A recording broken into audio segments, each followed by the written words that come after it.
Hello, everyone. March is Colorectal Cancer Awareness Month, and this episode shines a vital spotlight on a potentially deadly yet preventable cancer.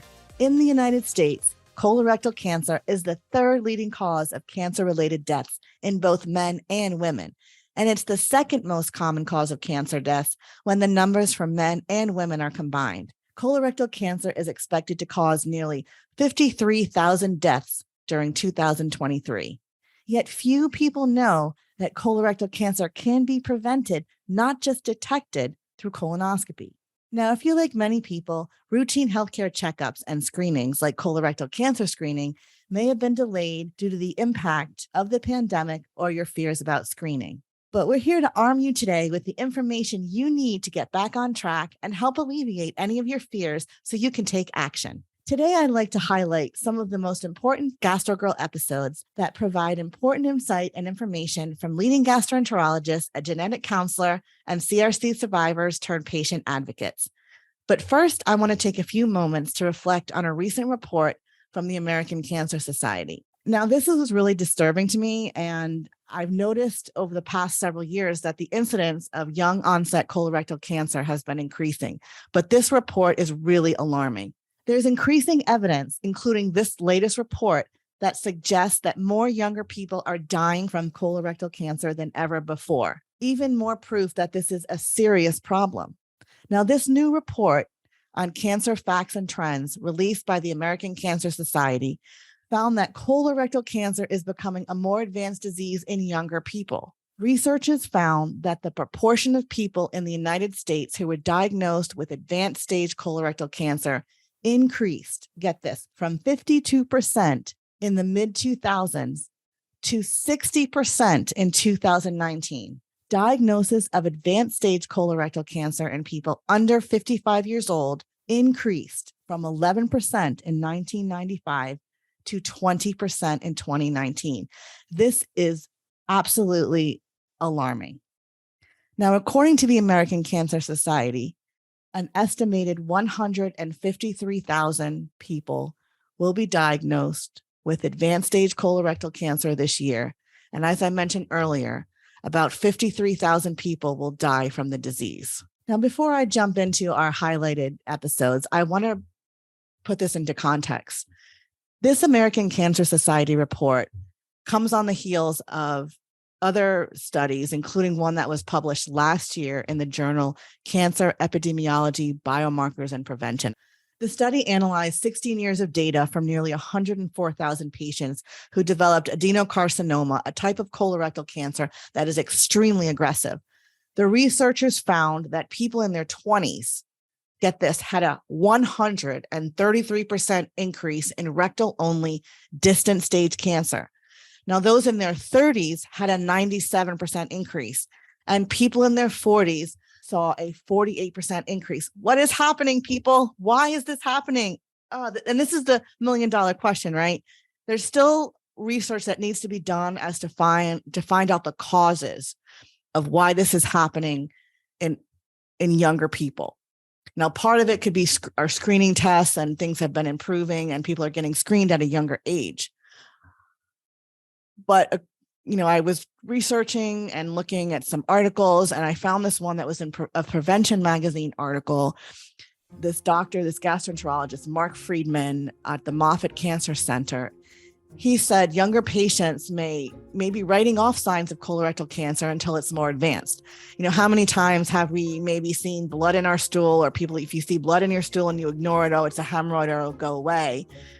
But symptoms like rectal bleeding, changes in bowel habits, and changes in abdominal pain, those are the signs and symptoms that are often go ignored. And these patients, according to Dr. Friedman, usually do not seek medical care, and therefore the diagnosis is delayed. So I'm here to tell you right now, folks, if you see symptoms like rectal bleeding, any change in your bowel habits, or you're experiencing abdominal pain, you really need to see your doctor and ask what is going on. It's better to go in there and find out that it's not a big deal, as opposed to delaying, and then you're one of those statistics where you have been diagnosed with colorectal cancer at a later stage. That's why it's so important.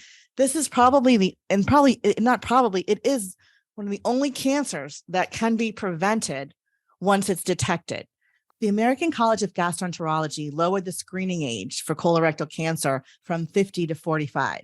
So if you're 45 years old and you're at average risk, you need to see your doctor and ask about your screening options, including colonoscopy, which is the gold standard for colorectal cancer screening, because not only can that colonoscopy detect the cancer in your colon, it can also remove the polyps, which can turn into cancerous polyps later on and be the cause of your colorectal cancer.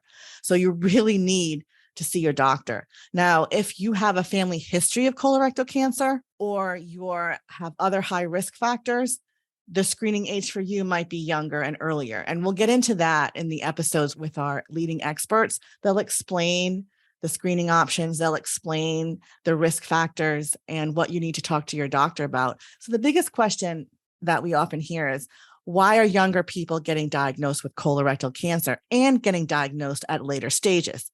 Now, that's really a question that's hard to answer. We can maybe imagine what the causes could be. And some doctors recommend, eating a diet. If you're eating a diet that's high in processed food and red meat, that could play a role. So clearly diet and nutrition does play a role, but there's still a lot of research that needs to be done to better understand what really causes colorectal cancer.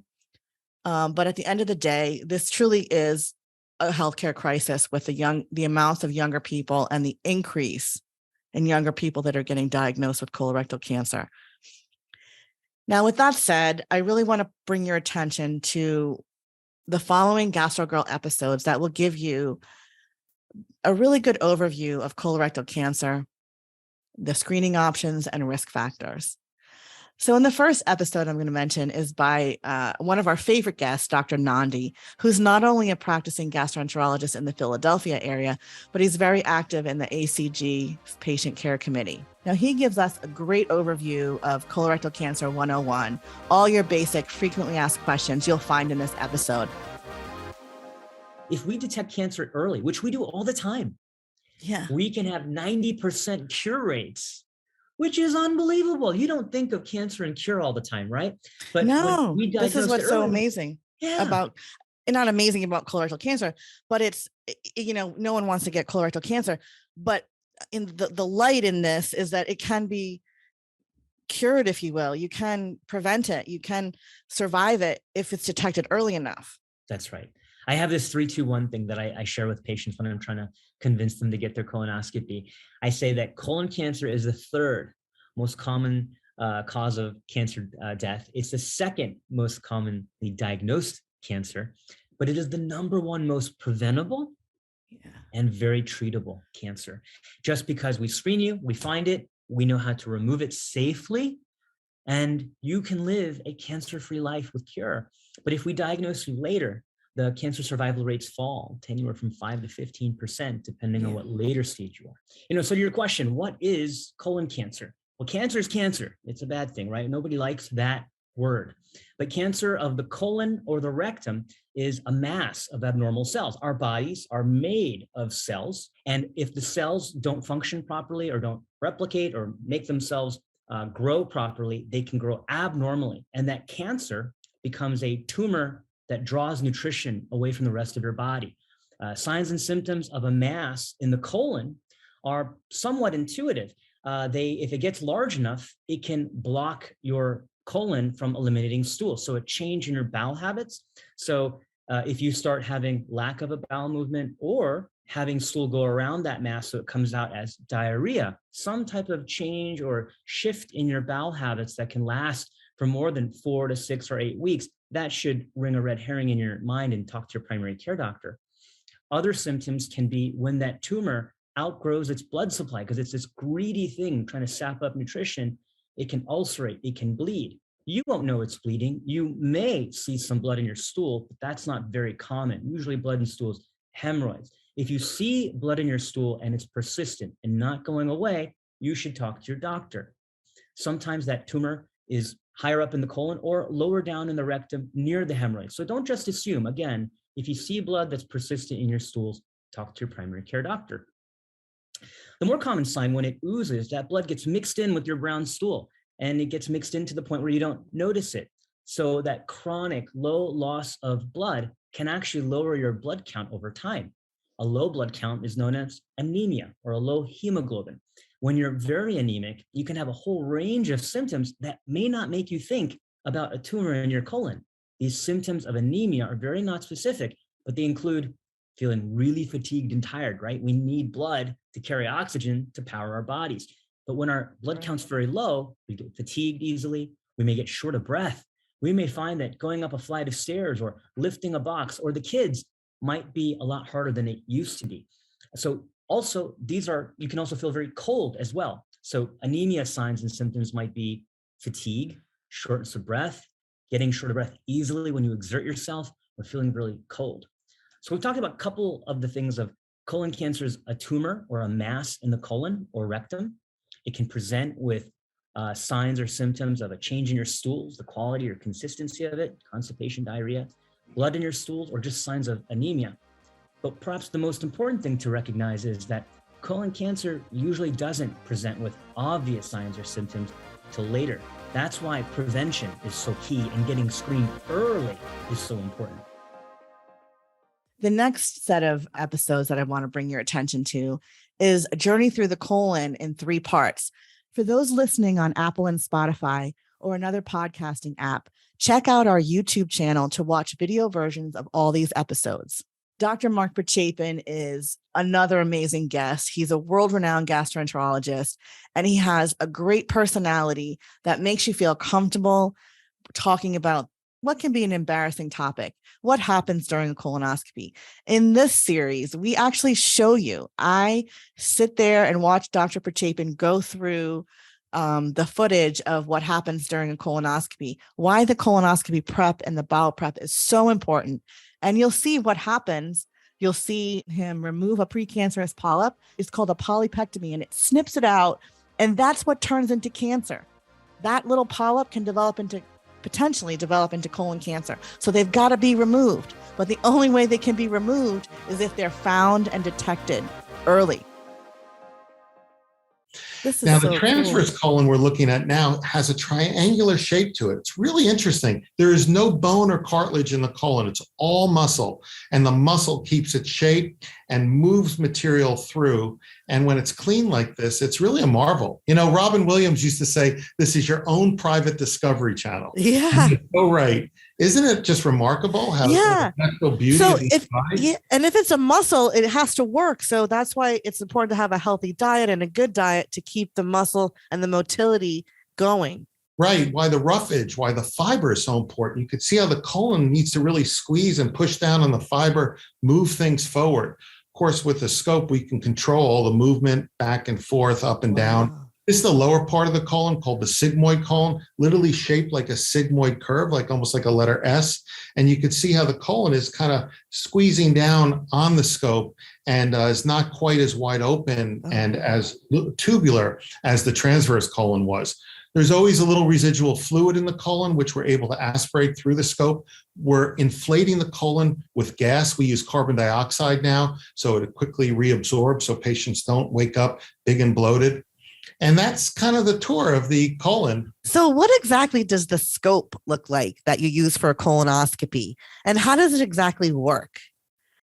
So we have, let's get it, an up-down. That's the big dial. And on the little, see how I'm moving my thumb to the little dial now? Oh, yeah. We have a left-right.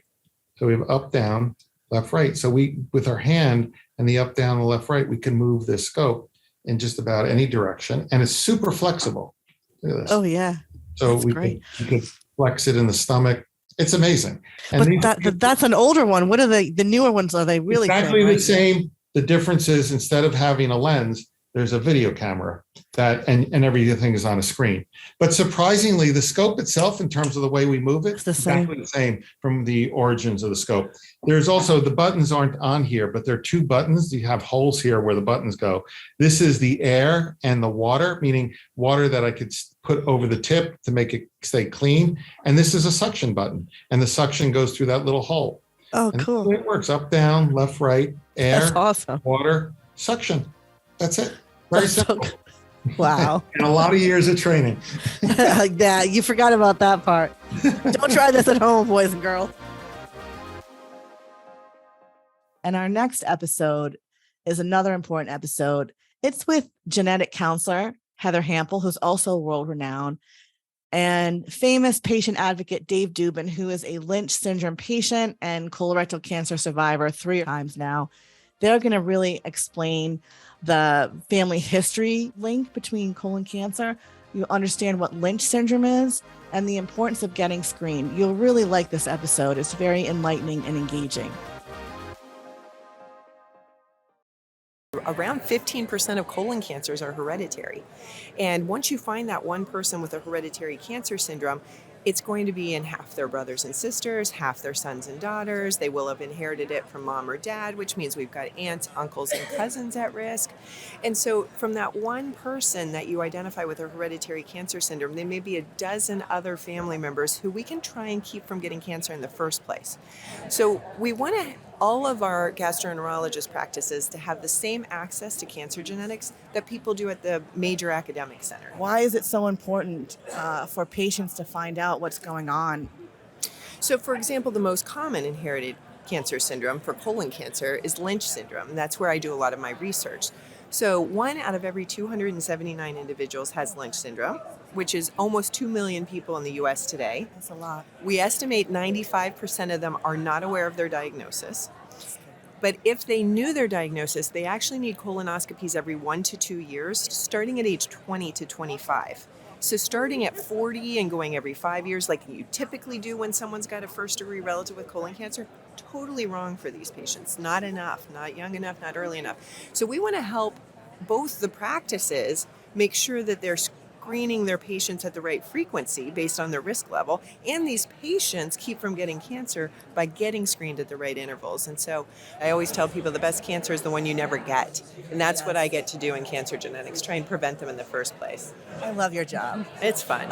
My goal is for not only gastroenterologists, but other types of specialists like OBGYNs, even primary care physicians, to be able to absorb it, to be comfortable with the concept of genetic testing, again, before someone has cancer. That's really what you want to do, because once you have that information, you have your roadmap. I have this with my kids. I have 3 sons. They were each tested after they turned 18. 2 out of the 3 have the mutation. They have the same mutation in me. So, of course, it's another reason for them to be mad at their parents. But, it's part of life. And this is, they know what to expect. They know how to plan for this, and they can be proactive in their care, which is what you want. Yeah, and that's a great point. So what does that look like when you say proactive in care? Once you find out that you have Lynch syndrome, what does that look like? What does the rest of your life look like? Like, do you have to go under surveillance to colonoscopy, certain time periods? Like, what does that look like for your children now? Well, it's estimated that, especially on, let's just talk about the colon cancer side, because we're at a GI conference. From a colon cancer standpoint, it is estimated that you have as much of an 80% chance of developing colon cancer as a lifetime risk. And quite often at a younger age. Again, I was 29.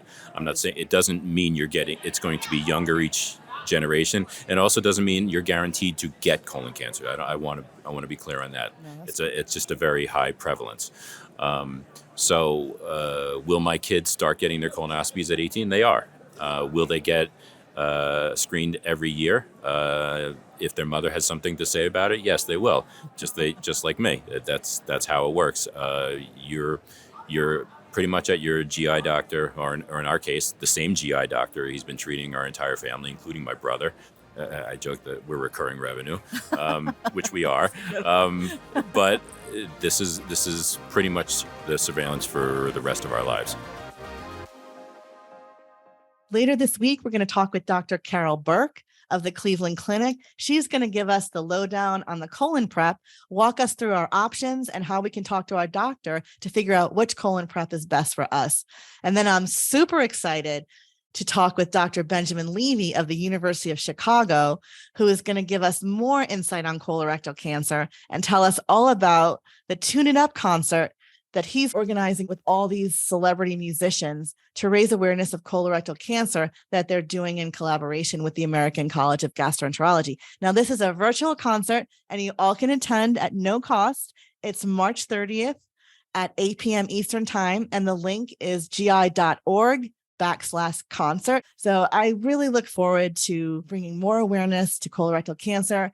Really encourage you to talk to your doctors about getting screened. You're not too young. And please, please, please do not ignore even the littlest sign. What may be to you seem like nothing, and you think because you're 35 that you don't have colorectal cancer or you couldn't have it, please talk to your doctor. Let them make the decision and the determination on next steps for you. Thank you so much for listening today. And again, don't forget to like, share, and subscribe to the Gastro Girl podcast on YouTube and your favorite podcasting platform. Thank you. Thank you for listening to the Gastro Girl podcast. For more information and resources, please visit gastrogirl.com. Do you have a question for Gastro Girl? Please email podcast@gastrogirl.com. The information, opinions, and recommendations presented in the Gastro Girl podcast are not a substitute for medical advice from your healthcare professional. Please consult a licensed clinician in your state regarding all matters related to your health.